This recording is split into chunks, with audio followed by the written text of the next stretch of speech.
If you've ever looked at a forex chart and seen someone say, "I made 50 pips today," and had no idea what that meant, this video is for you. We're breaking down pips in the simplest way possible. What a pip actually is. Pip stands for percentage in point. It's the smallest standard price movement a currency pair can make.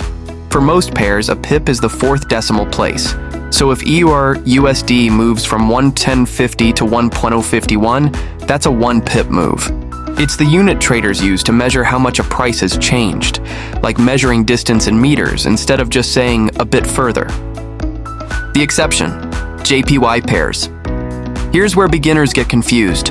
For currency pairs involving the Japanese yen, a pip is the second decimal place, not the fourth.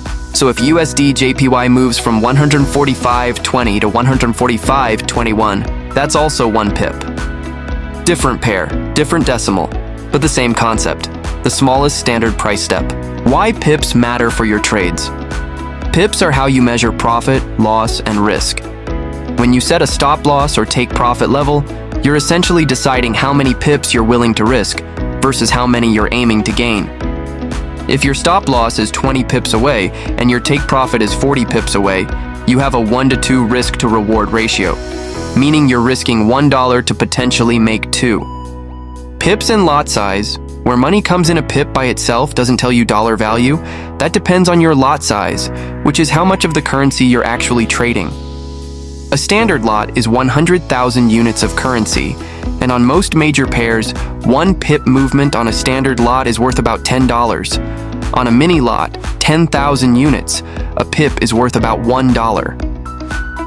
This is why position sizing matters so much. The same 20 pip stop loss can mean a $20 risk or a $200 risk, depending on your lot size. A quick real-world example. Let's say you buy EUR/USD at 1,000 with a standard lot, and it rises to 110.50. That's a 50 pip move. At roughly $10 per pip, that's a $500 gain, before spread and any fees.